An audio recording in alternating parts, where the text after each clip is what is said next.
नमस्कार।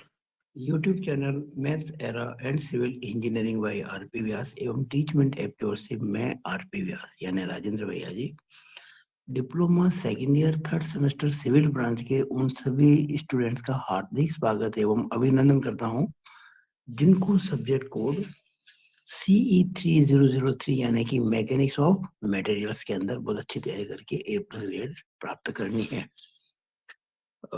Shear force and bending moment जो unit 3 है उस पे एक अच्छा क्वेश्चन मैं आपके लिए लेके आया हूँ। ये एक शुद्ध आरंभिक धरण है यानी कि सिंपली सपोर्टेड बीम है। देख रहे ए और बी सिंपल सपोर्ट्स हैं। कुल लंबाई 5 मीटर है। ए से 2 मीटर दूर सी बिंदु पर आप देख रहे हैं कि एक शुद्ध आघूर्ण कार्य कर रहा है। इसे बोलते हैं प्योर मोमेंट कपल बल युग्म 20 किलो न्यूटन मीटर का 20 किलो न्यूटन मीटर। कई बार इसको बच्चे जल्दबाजी में किलो न्यूटन पर मीटर बोल देते हैं। It is not kilo Newton पर मीटर, वो यूडियल होता है। ये किलो न्यूटन इंटू मीटर है यानी कि किलो न्यूटन मीटर। तो 20 किलो न्यूटन मीटर का एक शुद्ध आघूर्ण कार्य कर रहा है और हमें इस सिंपली सपोर्टेड बीम के लिए shear फोर्स डायग्राम और बेंडिंग मोमेंट डायग्राम बनाने हैं। आप देखिएगा मैंने आपको ऑलरेडी पिछले वीडियो में समझा दिए थे sign convention shear force diagram के लिए, बेंडिंग मोमेंट डायग्राम के लिए। ये प्लस राइट में नीचे या लेफ्ट में ऊपर, ये माइनस राइट में ऊपर या लेफ्ट नीचे। shear force bending moment plus जब राइट में एंटी क्लॉकवाइज लेफ्ट में क्लॉकवाइज, और माइनस जब राइट में क्लॉकवाइज लेफ्ट में एंटी क्लॉकवाइज। हम पिछले वीडियो में डिस्कस कर चुके हैं। अब सबसे पहला काम होता है रिएक्शंस निकालना, प्रतिक्रिया निकालना। जहां सपोर्ट सिंपल होता है वहां पे बेंडिंग मोमेंट 0 होता है। सिंपल सपोर्ट पे हमेशा बेंडिंग मोमेंट 0 होता है। हमने क्या कहा, सिग्मा m यानी कि मोमेंट अबाउट a बराबर 0। यानी अगर a के सापेक्ष आघूर्ण ज्ञात करें और उनका एल्जेब्रिक सम निकालें बीजी योग तो 0 आएगा। अच्छा, मोमेंट्स का एल्जेब्रिक सम 0 आने का मतलब क्या होता है कि जितना मोमेंट क्लॉकवाइज है उतना ही एंटी क्लॉकवाइज है। जब क्लॉकवाइज और एंटी क्लॉकवाइज बराबर हो जाएंगे तो एक को प्लस किया दूसरा माइनस होगा तो बराबर तो शून्य हो जाएगा। अब देखिएगा, हम अभी कोई फिलहाल साइन कन्वेंशन फॉलो नहीं कर रहे हैं। हम सिंपली ये कह रहे हैं कि चूंकि ए पर मोमेंट 0 है इसलिए इसलिए एंटी क्लॉकवाइज और क्लॉकवाइज मोमेंट्स बराबर होंगे। अब देखिए ए पर सिग्मा मोमेंट अबाउट ए बराबर 0, ये भी मोमेंट ले रहा है। ये जो बी पे रिएक्शन है ऊपर की तरफ, ये एक राइट में है और ऊपर है यानी कि एंटी क्लॉकवाइज। तो एंटी क्लॉकवाइज मोमेंट कितना हो गया, ए के ऊपर आर बी इंटू ये दूरी 5। ये मोमेंट कैसा हो गया, एंटी क्लॉकवाइज। और एंटी क्लॉकवाइज मोमेंट जो है वो क्लॉकवाइज मोमेंट के बराबर होना चाहिए। और क्लॉकवाइज मोमेंट दिया अकेले ही है बस यहाँ पे 20। और ये फिर कुछ बच्चे गलती कर जाते हैं, वो जल्दी से 20 इंटू 2 कर देते हैं। 2 नहीं करना है, ये मोमेंट ही है। ये शुद्ध आघूर्ण जो होता है बल युग्म एक मोमेंट ही है। तो मोमेंट को डायरेक्ट लिख देंगे 20, इंटू मत कर देना। इंटू करते हैं तब जबकि वो फोर्स होता है, ये force it is moment already. तो क्या लिखा हमने, आर बी मोमेंट कहाँ ले रहे हैं, ए पर, यहाँ पर। तो आर बी इंटू 5 बराबर 20। यहाँ इंटू नहीं करना, फिर कह रहा हूँ आर बी इंटू 5 बराबर 20। तो आर बी कितना आ जाएगा, 20/5 यानी कि 4 किलो न्यूटन। आर बी आ गया हमारा 4 किलो न्यूटन। अब आप एक बात समझिएगा कि अगर ये 4 किलो न्यूटन है और कोई दूसरा फोर्स यहाँ पे है नहीं और सिग्मा भी 0 होना होता है, तो अगर यहाँ 4 ऊपर है तो यहाँ 4 नीचे होगी रिएक्शन। हालांकि हमने एरो तो ऊपर लगाया है, लेकिन बाद में देखिए हमने तो सही कर दिया यहाँ पर। अब ये देखिए यहाँ पे, क्योंकि आरबी 4 किलो न्यूटन ऊपर है, इसलिए आर ए 4 किलो न्यूटन ही होगी, लेकिन वो नीचे होगी। भाई दोनों रिएक्शन जो है आपके सामने है, और कोई एक्स्ट्रा फोर्स इसमें लग नहीं रहा है, और बैलेंस होना जरूरी है, जितना ऊपर होता नीचे, वरना सिग्मा वी जीरो कहां से होगा। तो हमने सिग्मा वी जब जीरो किया, आप इसको ऐसे भी कर सकते हैं कि सिग्मा वी बराबर जीरो कर सकते हैं, और उससे आपको सीधा आर ए मिल जाएगा 4 नीचे, यानी कि माइनस। अब देखिए यहाँ पर R A and R B R equal and opposite. ये मैंने बताया ये विचार क्यों आया, आर ए और आर बी जो है वो इक्वल एंड ऑपोजिट है, since there is no any external force. भाई इस पूरी बीम पे कोई बाह्य बल तो लग नहीं रहा है, इसलिए जो दोनों रिएक्शंस होंगी वो इक्वल होंगी और ऑपोजिट होंगी। हिंदी में लिखा मैंने, चूंकि कोई बाह्य बल नहीं है, अतः आर ए और आर बी समान परंतु विपरीत दिशा में होंगे। अब देखिएगा निकालेंगे फॉर एसएफडी, शेरवुड डायग्राम बनाने के लिए। हम पिछली वीडियो में डिस्कस कर चुके हैं, यहाँ शेरवुड 2 बार निकलेगा, एक बार जस्ट राइट में 0, एक बार जस्ट लेफ्ट में। जब बी के लेफ्ट में देखूंगा, अगर बी के लेफ्ट में खड़ा होऊंगा और राइट में देखूंगा तो राइट में ऊपर लग रहा है, राइट में ऊपर क्या होता है माइनस, तो बी पे कितना होगा 0 भी होगा और -4 भी होगा, तो 0 और -4। अब यहाँ तो कोई लोड है ही नहीं, मोमेंट है, तो इसको क्रॉस कर जाओ। अब सीधे ए पे आ जाओ, ए का पहला राइट फिर लेफ्ट होगा, ए के राइट ऐसे ये यहाँ देखिएगा, मैंने रचे दिखा था ना, ये रिएक्शन देखिए, मैंने बताया आपको, ये ऊपर थी और ये नीचे लिख चुका था यहाँ पे, नीचे वाले नीचे। अब यहाँ पे आ जाएगा, तो जो बी के जस्ट,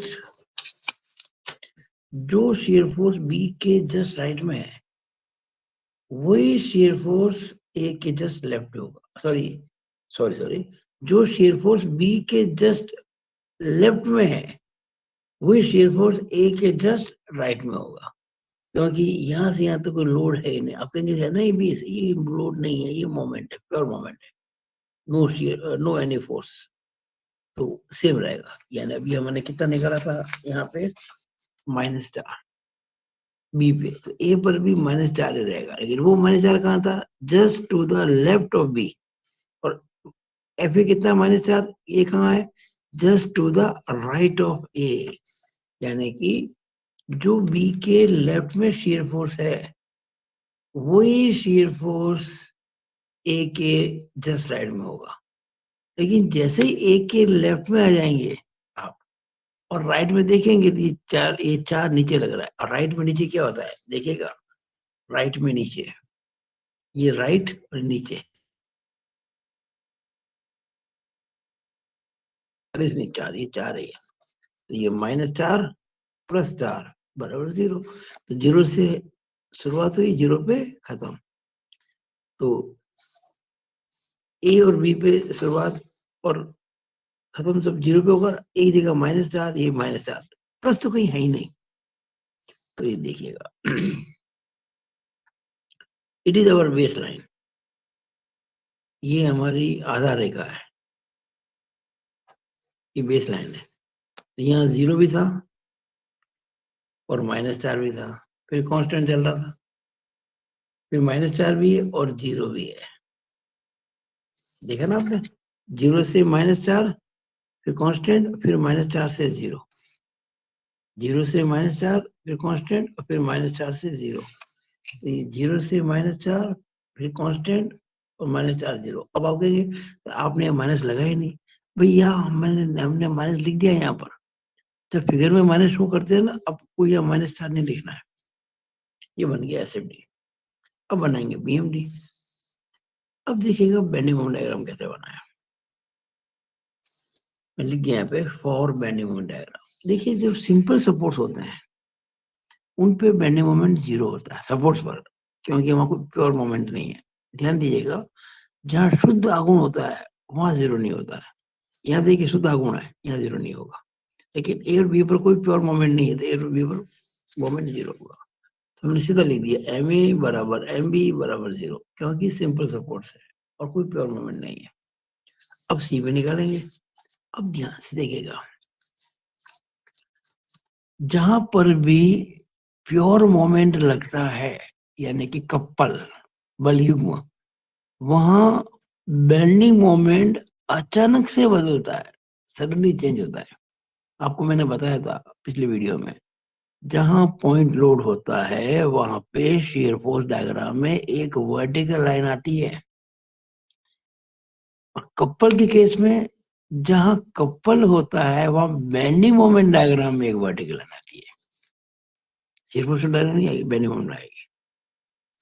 तो आप देखेंगे अपना जो तरीका है, पहले तो एम बी सिंपल सपोर्ट से जीरो, अब सी पे, लेकिन चूंकि सी पे कपल लग रहा है, बलयुग्म लग रहा है, जहां कपल लगता है हम दो बार निकालेंगे, एक बार उस कपल को नहीं मानते हुए और एक बार मानते हुए।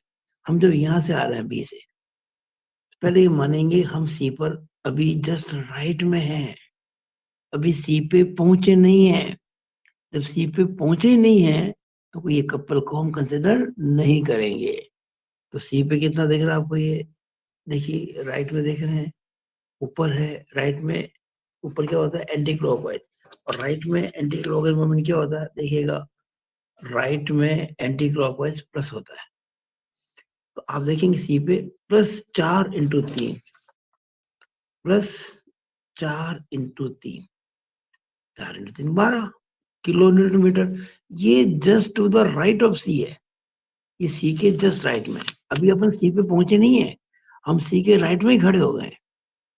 अब जैसे मैं इस पॉइंट को जस्ट क्रॉस करूंगा, मैं सी के लेफ्ट में आऊंगा, लेकिन देखूंगा मैं राइट में, तो ये आपको 20 का मोमेंट मिल रहा है क्लॉकवाइज। ध्यान देना, हम सी के लेफ्ट में खड़े हैं, जस्ट लेफ्ट में, और राइट में देख रहे हैं, तो क्लॉकवाइज मोमेंट हो गया। और राइट में क्लॉकवाइज मोमेंट कैसा होता है, ये राइट में क्लॉकवाइज माइनस होता है। तो ये देखिएगा आपके 12 तो था ही यहाँ पे पहले से, -20 हो गया, तो माइनस का 8 किलो न्यूटन मीटर, ये just to the left of C. तो सी पर आपको दो वैल्यूज मिलेगी मोमेंट की, 12 भी है और -8 भी है, एक ही जगह पर। तो देखिएगा हम पहले चलेंगे ना जीरो से, पहले देखो शुरुआत कहाँ से, जीरो से थी ना, यहाँ पे देखो जीरो है, पहले वैल्यू आएगी 12 प्लस की, फिर आएगी 8 माइनस की। तो ये देखिए हम यहाँ से चल रहे हैं जीरो से, ये 12 प्लस, और उसी जगह पर 8 माइनस, ये ध्यान देना, 12 और 8 प्लस और माइनस दोनों एक ही बिंदु पर है। अब ये ध्यान देना, जैसे मान लीजिए मैंने 8 के लिए इसको सपोज करो मैंने 1 सेंटीमीटर लिया, 1 सेंटीमीटर, तो 12 जो होता है 8 का 1.5 गुना होता है, तुम इसको मैंने 1.5 लिया होगा। बैलेंस बनाना जरूरी है, सिमेट्री, मतलब कहना चाहिए कि लगभग, अब ऐसा नहीं कि आप इसको 8 कह रहे हो 12 के लिए आप इधर तक ले जाओ, ऐसा नहीं,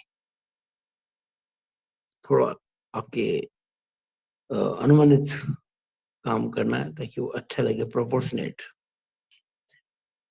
अब आपको एक बात बता दूं, बेंडिंग मोमेंट डायग्राम में जहां भी एक प्योर मोमेंट होता है एक वर्टिकल लाइन है, देखिए वर्टिकल लाइन है, ये वर्टिकल लाइन है, इसकी लंबाई कितनी 20, क्यों 12 ऊपर और 8 नीचे, हो गया 20। ये बेस लाइन है, it is our base line, आधार रेखा। और इसमें जो आप देखेंगे, आपको मैं पहले कह चुका था, जिस पोर्शन में एसएफडी में हॉरिजॉन्टल लाइन आती है, उस पोर्शन में बीएमडी में तिरछी लाइन आएगी। ये बताओ लाइन हॉरिजॉन्टल है कि नहीं है, पूरी पूरी, ये देखो ये पूरी, ये तिरछी, फिर ये वर्टिकल लाइन क्योंकि प्योर मोमेंट है, और फिर ये तिरछी। तो 0 से 12 प्लस उसी बिंदु पर 8 माइनस, और फिर इस सिरे पे आते थे 0। ये आप डायग्राम अच्छे से समझ लीजिएगा। मुझे पूरी आशा है कि मैंने जो समझाने की कोशिश की है मैं उस पर सफल रहा हूँ। और आप अच्छे से इस काम को कर पाएंगे। आपने पहले ये फिगर बनाया था, फिर जो पता पड़ा ये आर ऊपर नहीं नीचे होगा, हमने वापस नया फिगर बनाया। ये रिएक्शन ऊपर है और ये रिएक्शन नीचे है। It is all over about this video. इति वार्ता। जय श्री राम।